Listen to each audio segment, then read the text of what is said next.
The encrypted message arrived at midnight on the Coalition warship Vigilance. It contained evidence of a conspiracy that would have started a war between 3 species. The intelligence was perfect. No one could trace where it came from. At the bottom of the message was a single word: Whisper. Captain Morath stared at the screen for a long time. He had heard this name before. Everyone had. But no one believed Whisper was real, 3,000 light-years away. A young Rithani intelligence analyst named Kale Vorath sat in his small office at Coalition Central Command. The Rithoni were a reptilian species with green scales and golden eyes. They were famous for their perfect memory and their obsession with finding patterns in chaos. Kale had been searching for patterns in chaos for 3 years now. His walls were covered with reports, photographs, and star maps. Red strings connected different incidents across the galaxy, and every string led back to the same word: Whisper. His colleagues thought he was wasting his time. His superiors told him to focus on real threats. But Kale could not stop. The pattern was too clear to ignore. He pulled up his files and reviewed them again. The hostage crisis on Velmora Prime, where 47 prisoners were rescued without a single shot fired. The Nexus weapon, a device capable of destroying entire planets, which mysteriously shut down 12 hours before activation. The warlord Krath the Destroyer, found dead in his own fortress, with no sign of how the killer entered or escaped. These incidents had 3 things in common. They all seemed impossible. They all saved countless lives. And they all happened within 72 hours of a specific type of encrypted human transmission. Kale had discovered this pattern 6 months ago. He had told no one. He wanted to be certain before he made his case. Today, he was certain. He requested a meeting with Admiral Thiessen, the highest-ranking officer in Coalition intelligence. The Admiral was an old Vorthani, with gray fur and tired eyes. He had seen too many young analysts chase ghosts. Whisper is a myth, the Admiral said when Kale finished his presentation. A story humans tell to make themselves seem more dangerous than they are. You are wasting your talents on fantasy. Kale remained calm. With respect, Admiral, I have documented 47 incidents over 15 years. The pattern is consistent. The timing is precise. Someone is doing this. And that someone is human. The Admiral laughed. One human? Responsible for all of this? Impossible. No single individual could accomplish what you are describing. That is exactly what makes this person so dangerous, Kale replied. No one believes it is possible. That is why no one is looking. That is why Whisper succeeds. The Admiral studied the young analyst for a long moment. There was something in Kale's eyes that he had not seen in years. True conviction. Complete certainty. Even if you are right, the Admiral said slowly, what do you propose we do? How do you find a ghost? Kale allowed himself a small smile. I have been monitoring human transmission frequencies for 8 months. This morning I intercepted a new signal. It matches the pattern exactly. The Admiral leaned forward. Where? A human colony called Haven's Rest. It is a small farming world in the outer territories. No military significance. No strategic value. Just wheat fields and simple people. Then why would your mysterious operative be there? Kale shook his head. I do not know. But I intend to find out. The Admiral was quiet for a long time. Outside his window, ships moved through the darkness of space like silver fish in a black ocean. Finally, he spoke. I am giving you 2 weeks, Analyst Vorath. Go to Haven's Rest. Find your ghost. But I warn you, if you come back with nothing, this obsession of yours ends permanently. Am I clear? Kale stood and saluted. Perfectly clear, Admiral. 3 days later, Kale's shuttle entered the atmosphere of Haven's Rest. From orbit, the planet looked peaceful. Green fields stretched across the continents like emerald blankets. Small towns dotted the landscape, connected by simple roads. There were no military bases, no hidden facilities. Nothing that suggested this world held any secrets at all. Kale landed at the main settlement, a town of perhaps 2,000 people. He had prepared a cover story. He was a trade inspector, evaluating the colony for new export opportunities. It was boring enough that no one would ask questions. The people of Haven's Rest were friendly and welcoming. They showed him their farms, their schools, their community hall. They offered him food and drink and asked about life in the greater galaxy. They seemed genuinely happy with their simple existence. Kale searched for 3 days.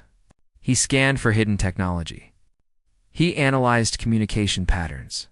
He watched the colonists for any sign of military training or covert behavior. He found nothing. On the 4th day, he visited the colony's medical clinic with a fake complaint about travel sickness. The clinic was small and clean, run by a single human woman named Alara Vance. She was perhaps 50 years old.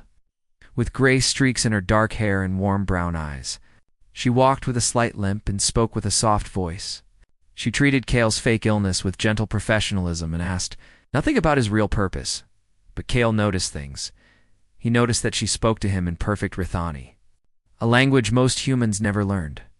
He noticed that when she touched his arm to check his pulse, her fingers found pressure points that were not in any civilian medical manual. He noticed that the children of the colony ran to her with complete trust, while the adults watched her with something that looked almost like reverence. And he noticed, on her desk, a small photograph of a group of refugees, tired, frightened, hopeful, standing. Before them was a younger woman with dark hair and determined eyes, the same eyes that were now watching Kale with quiet intelligence. He had found his ghost. They spoke only of her. Codenamed the woman behind. It remained a mystery. Part 2. Kale did not confront Alara immediately. He was trained to observe, to gather evidence, to be certain before acting. So he watched her for 3 more days. He watched her treat patients with kindness and skill. He watched her teach children how to read in the community hall. He watched her help farmers repair broken equipment with hands that knew exactly what they were doing. She seemed like nothing more than a simple, country doctor living a quiet life. But the small things told a different story. One evening, Kale followed her to the edge of town. She stood alone in a wheat field, watching the sunset. Her posture changed completely. The gentle doctor disappeared. In her place stood someone alert, aware, scanning the horizon like a soldier expecting attack. Then the moment passed, and she was Alara again. Another day, Kale overheard her speaking with a visiting merchant. The merchant was from a distant world, and he spoke in a rare dialect that fewer than 10,000 beings in the galaxy understood. Alara responded fluently, then caught herself and pretended she had misunderstood. The merchant never noticed. Kale did. On the 5th night, raiders came. It was a common problem in the outer territories. Small criminal gangs attacked isolated colonies, stealing supplies and terrorizing civilians. The colony's emergency alarm rang through the darkness, and people ran from their homes in fear. Kale expected chaos. He expected panic. He expected to see frightened farmers hiding in their basements while the raiders took what they wanted. Instead, he saw Lara. She moved through the colony like water flowing through stone. She spoke to people in calm, steady tones. Within minutes, she had organized the civilians into groups. Some went to secure the children. Others gathered at strategic points around the town. A few young men and women took positions near the communication tower, waiting for instructions. Kale realized with shock that she had just established a defensive perimeter. Not with weapons, not with violence. With organization and calm authority, the raiders landed 3 ships at the edge of town. 20 armed criminals stepped out, expecting easy targets. Instead, they found a colony that was quiet, organized, and waiting. Alara walked toward them alone. "You should leave," she said. Her voice was not loud, but it carried across the field like a bell. The raider leader laughed.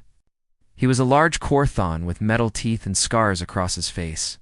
"One old woman against 20 warriors? I will enjoy this." Alara did not move. "Your communication systems are down. You cannot call for help. Your ship's engines have been disabled. You will find the fuel lines have been cut. And right now a message is traveling to Coalition patrol vessels in this sector with your identification codes and criminal records." The raider leader's smile faded. He checked his communicator. Nothing. He looked back at his ships. His pilots were shouting about engine problems. How he began. 3 days to prepare, Alara said simply. I knew you were coming. I know everything about your organization. I know about the stolen cargo in your secondary hold. I know about the bounties on your heads. And I know that if you leave now, peacefully, you might reach the border before the patrols find you. She paused and looked directly into the leader's eyes. Or you can stay and fight. But I promise you none of you will leave this planet alive. Not because I will kill you, but because you will give me no choice but to defend these people. And I am very, very good at defense. The raiders looked at each other. They looked at the quiet, organized colony. They looked at this small woman who spoke with absolute certainty. They left. Kale found Alara an hour later, sitting alone in her clinic. The excitement was over. The colonists were celebrating their safety, but she looked tired, old, worn down by years of carrying weights no one else could see. How long have you known? She asked, without turning around. Kale stepped inside. I suspected from the first day. I was certain after the raiders. What gave me away? The pressure points. No civilian doctor learns Rithani anatomy well enough to find them by touch. In the photograph on your desk, the woman leading those refugees, she had your eyes. Alara smiled sadly. I should have hidden that picture, but it reminds me of why I started. Why I keep going. She turned to face him.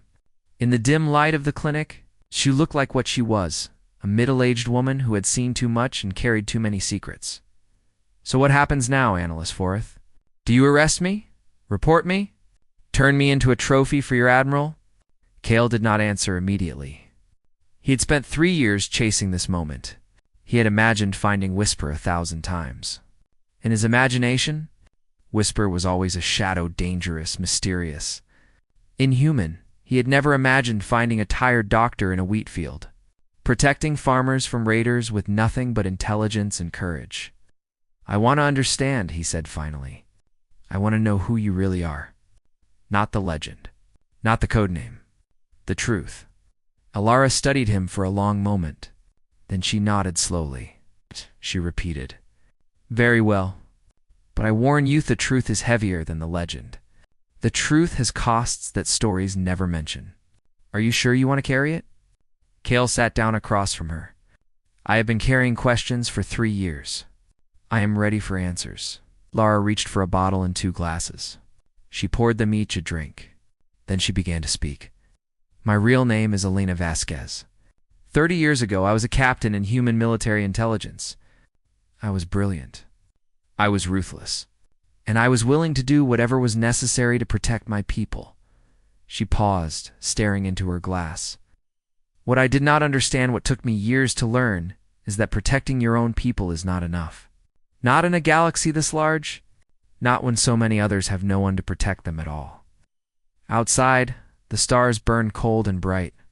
Inside, a legend began to tell her story, and Kale Vorith listened. They spoke only of her codename, the woman behind. It remained a mystery. Part 3. Elena's voice was soft as she spoke, but her words carried the weight of decades. 30 years ago, the galaxy was different. Humanity was new to the stars. We had just made first contact with other species, and we were afraid. We thought everyone was our enemy. We prepared for wars that had not yet begun. She took a slow drink and continued. I was good at my job. Too good, I could find weaknesses in any defense. I could predict what enemies would do before they knew themselves. My commanders loved me. They called me their secret weapon. Kale listened without interrupting. He had spent years studying reports and patterns. Now he was hearing the truth behind the data. Then came the Kethrani genocide, Elena said. Her voice grew harder. The Kethrani were a powerful species. They decided that a smaller race, called the Mavari, were a threat to their expansion. So they began exterminating them. Millions of innocent beings, killed for existing in the wrong place. I remember studying this, Kale said. The coalition refused to intervene. Politics, Elena replied bitterly. The Kethrani were too powerful. Too many trade agreements. Too many complicated relationships. The coalition decided that saving the Mavari was not worth the risk. She stood and walked to the window. Outside, Haven's Rest slept peacefully under the stars. I could not accept that. I requested permission to act. My commanders refused. They ordered me to forget the Mavari and focus on human interests. But you did not forget, Kale said. Alina turned back to him. I resigned my commission that same day. I took everything I knew about covert operations, about intelligence gathering, about finding weaknesses in systems, and I went to Kathrani space alone. Kale felt a chill run down his spine. Alone? Against an entire empire?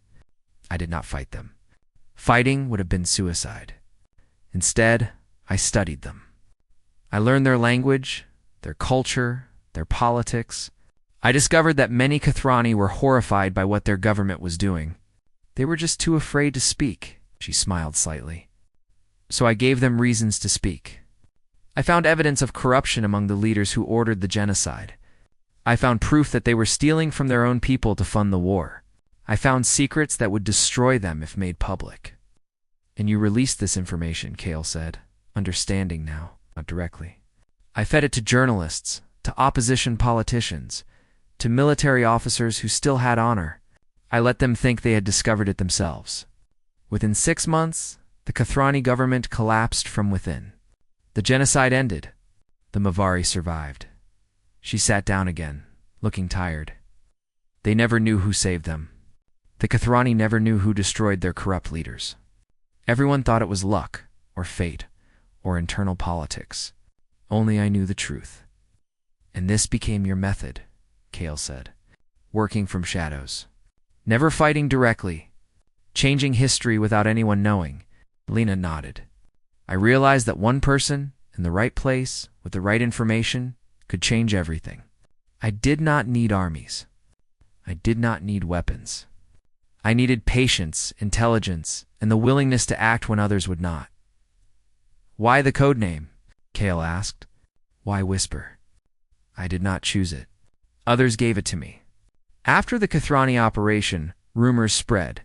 Intelligence agencies began noticing patterns. Impossible events. Perfect outcomes. They needed a name for what they could not explain. They called it Whisper because my work was quiet, invisible, like a voice you hear but cannot locate. She laughed softly, but there was no joy in it. The legend grew faster than I expected. Soon, every unexplained good outcome was attributed to Whisper. I became responsible for things I never did. The myth became larger than the woman. Kale thought about his years of research. How many of those incidents were truly Elena's work? How many were just coincidence that people wanted to believe in?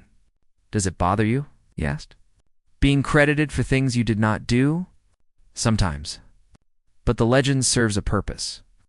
When people believe Whisper is watching, they think twice before committing evil. The myth prevents crimes I never have to stop. It protects people I never have to save. She looked at her hand, scarred, weathered, capable of both healing and harm. But it costs something, too. Every year, the legend grows heavier. Every year, more people expect miracles. And I am just one woman. Human, tired, getting older. Is that why you came here? Kale asked. To Haven's Rest? Alina was quiet for a long moment. When she spoke again, her voice was barely above a whisper. 15 years ago, I was on a mission that went wrong. I was captured by enemies who knew what I was. They tortured me for information. They broke my leg so badly that it never healed properly. She gestured to her limp. I escaped eventually, but I was destroyed inside.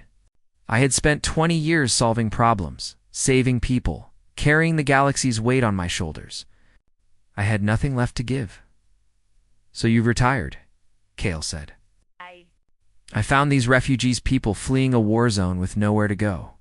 I led them here, to this empty planet. I told myself I would just help them build a home. Then I would rest. She smiled sadly. But rest never came. There was always another crisis. Another impossible problem. Another group of innocents who needed someone to whisper in the right ears. I could not stop. The galaxy would not let me stop. A soft alarm chimed on Kale's communicator. He checked it, and his blood ran cold. "What is it?" Alina asked. Kale looked up at her. For the first time since finding her, he felt genuine fear. Fleet has just entered this system. Cathroni warships. 12 of them. And they are heading directly for Haven's Rest. Alina closed her eyes. When she opened them again, the tired doctor was gone. In her place was someone harder, older, dangerous. "Desik," she said quietly. "He finally found me." "Who is Desik?" "The son of the Cathroni leader I destroyed 30 years ago. He has been hunting Whisper his entire life." She stood up. "And now he is here to finish what his father started." They spoke only of her codenamed. The woman behind it remained a mystery. Part 4. The Cathroni fleet hung in space like a storm waiting to break. 12 warships, each one capable of destroying Haven's Rest 100 times over. Their commander, Warlord Desik, broadcast his message across all frequencies. "People of Haven's Rest, I know Whisper is among you. Surrender her to me, and you will be spared. Refuse, and your colony burns. You have 6 hours to decide." The colonists gathered in the community hall, terrified. They had heard the stories of Whisper like everyone else. They had never imagined the legend was living among them. Alina stood before them, no longer hiding who she was. "I am sorry," she said. "I brought this danger to your home. I never meant for my past to threaten your future." Old Marcus, a farmer who had known Alina for 15 years, stepped forward. "You saved us, Doctor. You led us here when we had nothing. We would all be dead without you." "That does not matter now," Alina replied. "Desik will not stop. His hatred is too deep. His need for revenge has consumed his entire life." She looked at the frightened faces around her children she had delivered. Elderly, she had healed. Families she had watched grow. "I will surrender myself. It is the only way to save you all." Kale pushed through the crowd. "That is exactly what he wants. You cannot give him that victory." "What choice do I have?" Alina asked. "Fight 12 warships with farming equipment. Watch these people die for my sins." "You are Whisper," Kale said. "The most dangerous operative in the galaxy. Surely you have a plan." Alina smiled sadly. "I am a 60-year-old woman with a bad leg and no weapons." The legend of Whisper was always larger than the truth. But even as she spoke, her mind was working. 30 years of training did not simply disappear. She looked at the situation from every angle, searching for weaknesses, for opportunities, for the small cracks that could bring down mighty walls. "How long until Coalition patrols could reach us?" she asked Kale. "At best, 18 hours. Far too late." Alina nodded slowly. "Then we need to buy time. And we need to make this sex victory cost more than he is willing to pay." She turned to the colonists. "I need everyone to begin evacuation procedures. Load the emergency shuttles. Prepare to scatter if necessary." "What about you?" Marcus asked. "I am going to do what I have always done. I am going to talk." 1 hour later, Alina broadcast her own message to the Cathroni fleet. "Warlord Desik, I am Alina Vasquez, the woman you call Whisper. I am willing to discuss terms." The response came quickly. Desik's face appeared on the screen. He was old now, with gray scales and burning eyes. He looked like a creature made entirely of hatred. "There are no terms," he growled. "Only surrender. Come to my ship, and I will let the colonists live. That is my only offer. And then what? You execute me? Parade my body before the galaxy. You destroyed my father. You destroyed my family's honor. You will suffer as we have suffered." Lena remained calm. "Your father was a war criminal, Desik. He ordered the deaths of millions. I did not destroy him, I revealed what he truly was. The Cathroni people made their own choice." Desik slammed his fist against his command chair. "Lies. Human lies. My father was a hero." Alina watched him carefully. She had studied thousands of enemies over the years. She knew the signs of a mind lost to obsession. Desik was beyond reason, beyond negotiation. He would burn Haven's Rest even if she surrendered, just to hurt her before she died. She needed a different approach. "Very well," she said. "I will come to you. But first, I have something to send. A gift, you might say. A final message to the galaxy." Before Desik could respond, Alina transmitted a massive data package. It went to every major news network, every coalition government, every intelligence agency in known space. The package contained everything. The full history of the Kethrani genocide, the evidence that had brought down Nesek's father, and documentation of the current threat to destroy a civilian colony of 2,000 innocent people. "What have you done?" Desik screamed. "I have made you visible," Alina replied calmly.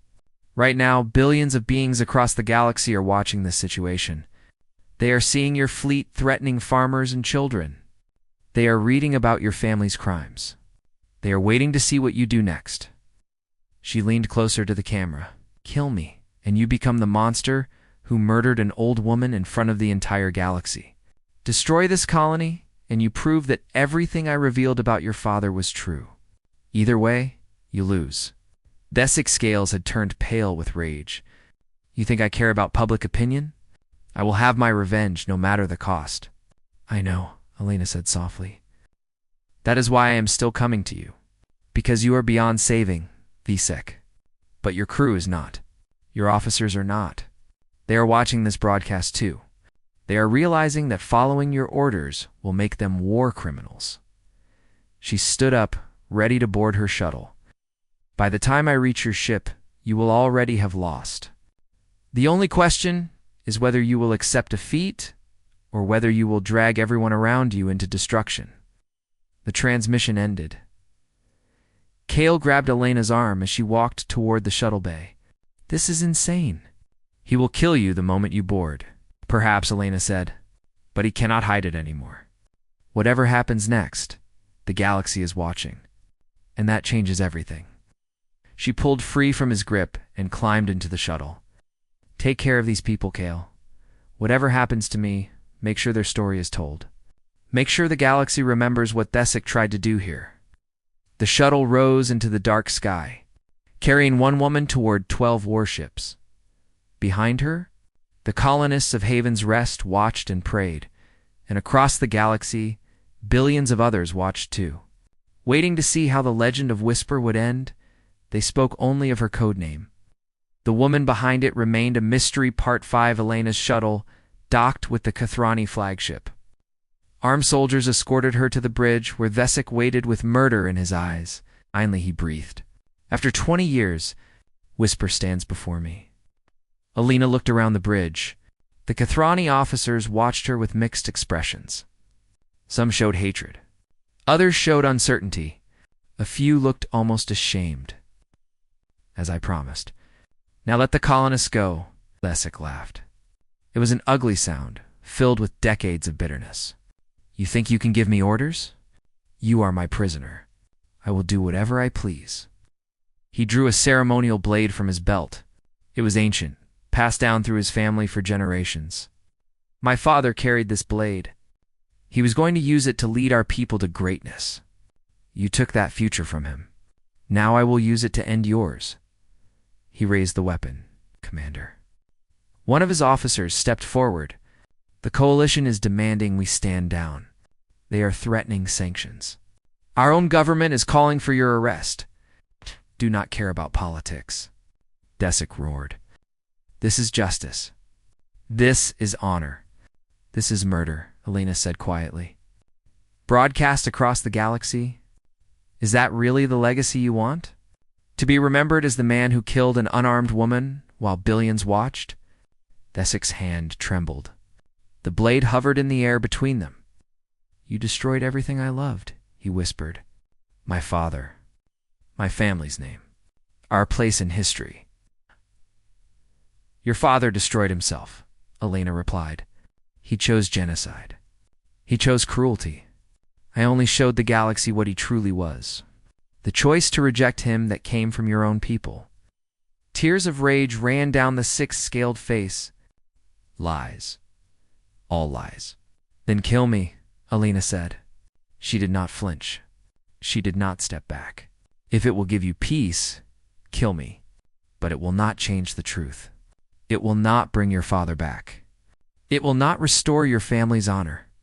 It will only prove that his cruelty lives on in you. The bridge was silent. Every officer watched their commander.